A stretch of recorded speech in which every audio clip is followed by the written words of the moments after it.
Hello, and welcome to another edition of Potty Office, starring me and guest starring Mr. Stephen Lusk. That's right. We have our first guest appearance of Potty Office, and unfortunately, they won't be in the potty with me because that would be really hard, and we wouldn't be 6 feet apart in this office. So he's going to zoom in with us here in a second. So, Mr. Steve West, let's give him a call.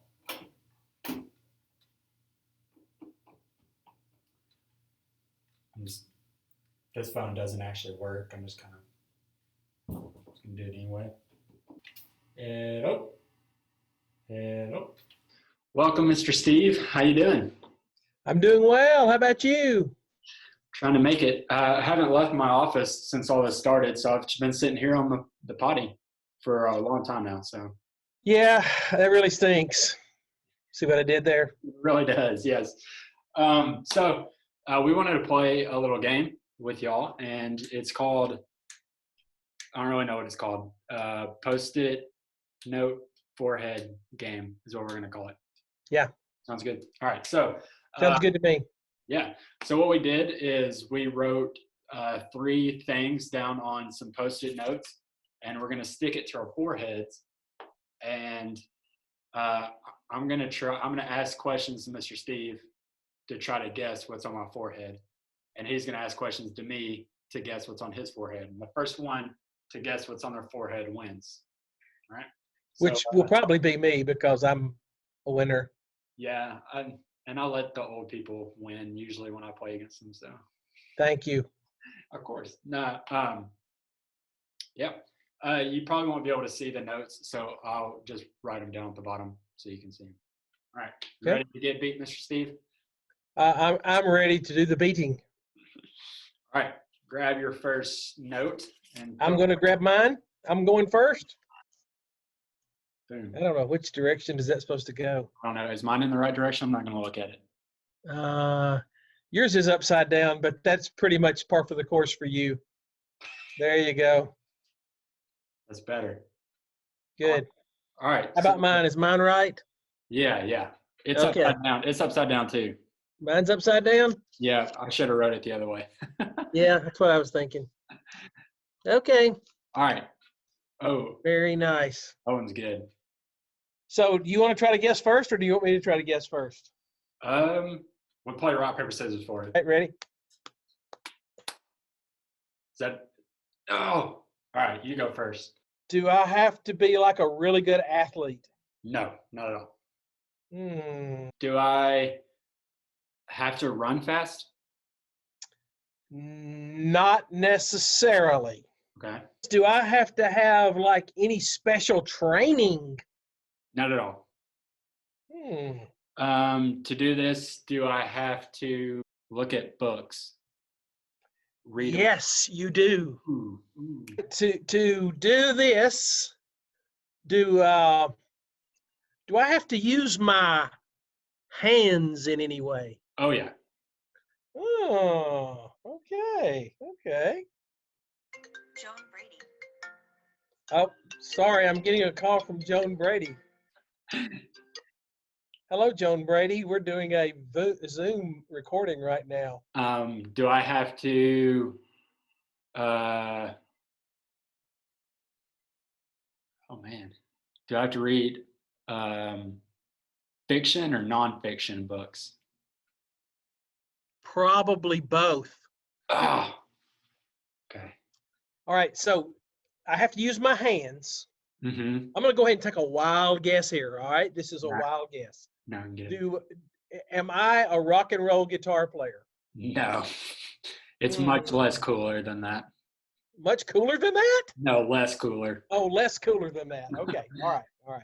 I have to read a lot of books. I don't have to be athletic. Do I work at a church building? No, not as such. Ah. That was good, though. Okay, do I collect baseball cards like Mr. Tommy Reese? No. Mm. Not a Thought I might be onto something there. It's something highly valued right now. Highly You want, valued. you want a little Okay. bit more? All right. I'll give you one more hint. You're probably one that a lot of people realize has a tougher job than they thought. Mm. A homeschool teacher. Ding, ding, ding, ding. That's close enough. You're a school teacher. Yes. That's good. So you won round one. What am I? You were a toilet paper collector. A toilet paper collector. Okay. High value right now. Well, well, well. All right, let's do one more here. I'll pull up one. Goes like this. All right. I'll get close so you can see what mine is. Yeah, yours is good. Okay, let me see. Oh, yeah, I got that. Okay. Very good. All right, so you start this time. All right. Am I an athlete? You don't have to be necessarily, no. Okay. Okay. Is mine that is something that requires special training? Yes. A Hmm. very special training. Do I have to have any special kind of training? Maybe not special training, but special skill for sure. Okay. Does my training require me to be particularly physically active? Is that kind of training? No. Okay, so it's probably more brain training. Okay. Do I have to be an adult to do this? No, I don't think so. Okay. In fact, sometimes it's better that you definitely don't act like an adult when you do this. But you can.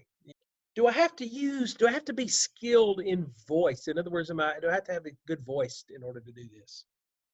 Yeah, it kind of requires a show, so you have to have a good voice. Hmm. Do I do it do this in secret, or do a lot of people usually see me? Oh, usually there'd be a huge crowd of people that would see you doing this. Okay. Yeah, usually.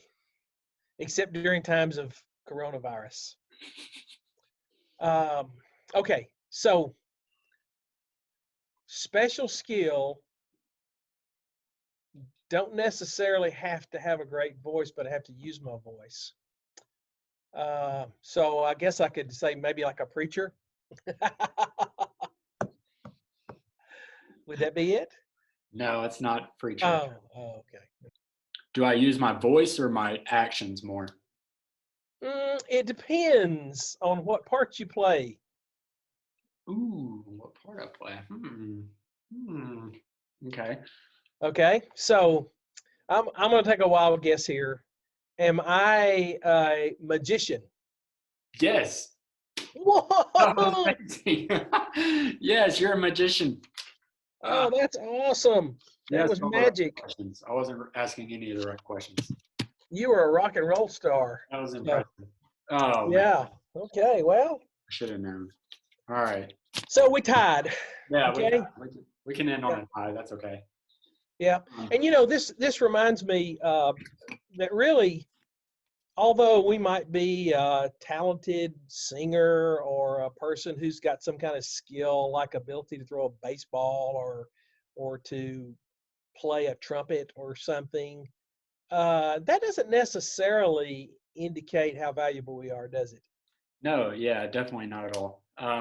And actually, a lot of times we like to kind of put name tags like these on people who have special skills, right? And sometimes we put it on ourselves. And so I used to play baseball a lot. So um, one of the I used to identify myself as a baseball player a lot. Mm-hmm. And then once I finished school, I didn't do that anymore. So, um, but a lot of times we can make those name tags feel a lot more important than they really are sometimes. Yeah, that's right. Because what if you do lose that ability, or like you say, move on to another part of your life? Let's say that you've spent 6 or 8 years in the band and you become a very good trumpet player. And then when high school's over, you're no longer in the marching band. You're not really a trumpet player anymore. So what are you? Exactly. Yeah. And if we put too much focus on that, then we lose it, and we're kind of, maybe we feel like we don't really mean as much anymore. But that's definitely not true. And this even happened to Jesus. Uh, Throughout his life, a lot of people saw the things he did, and they kept trying to put name tags on him. And in Matthew chapter 16, verses 13, he's with his disciples, and he asks them a question. He says, uh, who do the people say that I am? Mhm. And who did the people say that Jesus was? Yeah, well, some were saying he's like John the Baptist, and who was like this great preacher who attracted big crowds of people. Some people were saying like he's Elijah who did these miracles and stuff in the Old Testament. Some people were saying that he was like Jeremiah or one of the prophets, one of these guys that would be able to tell what was going to happen in the future. But Jesus said, well, okay, who do you think I am? He's talking to his disciples. Then what did he say? Yeah, and of course, we have an amazing reply from Peter in verse 16. And Peter says, you are the Christ, the Son of the living God. And then Jesus he really appreciates what Peter says about him, because that's really who he is. Yeah, and he gives Peter this special blessing, this special privilege of being able to open the kingdom up to other people, because Peter recognized who he was. And I think that's important, that we need to recognize who we are. Yeah, I might be a grandpa, or I might be a baseball player, or I might be a famous actor or something. But ultimately, what am I really? Yeah, exactly. And so Peter finally realizes this. He's like, yeah, Jesus is the Son of God, and he gets praise for that, and it's awesome. So then, who does God say that we are? Yeah, that's a great question, because we're more than just what our talent says we are, or what our family even says we might be, the third child or the first child or the grandchild or whatever. It maybe we're more than what our teacher says we are, that we're the smartest one in the class, or we're a great math student or whatever. We're so much more than all of those things that relate to our ability or our talent or our position in life or position in family. Really, what it boils down to is we're like Jesus, a child of God. Now, different from Jesus, obviously, but like Jesus was a child of God, the Son of God, we too are children of God, aren't we? Yeah, exactly. And there's a lot of ways that God could have chosen to describe us. When we recognize Him, when we recognize Jesus as the Son of God, we're invited. It's almost like we're invited into this new family, and we're the children of God, which paints this picture of God as our Father, and of course we know that He's unlike fathers of this world. He's a Father who truly loves, unlike we could ever love, and gives unlike we could give. He's the perfect Father that we could hope for, which is a beautiful image for sure. Yeah, and it changes not only the way that other people view us, but it also changes the way we view ourselves as well. Yeah, Because, frankly, I might lose my ability, or I might grow out of a certain thing, or maybe lose my place somehow. But if I understand I'm a child of God, then that changes the way I see myself. yeah. So you may have had people in your life who have told you you're something. Maybe they've been really nice and told you that you're a really good athlete or a really good musician. And those things are good, but sometimes the things that stick with us are when people call us something that we're not, or something that hurts us. And we don't think that's who we are, and it gets us down. But always know that God views you as His son, as a child of God, and He loves you and wants you to be a part of Him every single day. Yeah, and that makes us super special. The Bible says in Psalm 139, we are fearfully and wonderfully made. Yeah, And so if somebody says you're not this or you're not that, or you can't do this or you can't do that, you just remember, in spite of all those negatives that people might throw at you, that you are a child of God and you are fearfully and wonderfully made. That's for sure.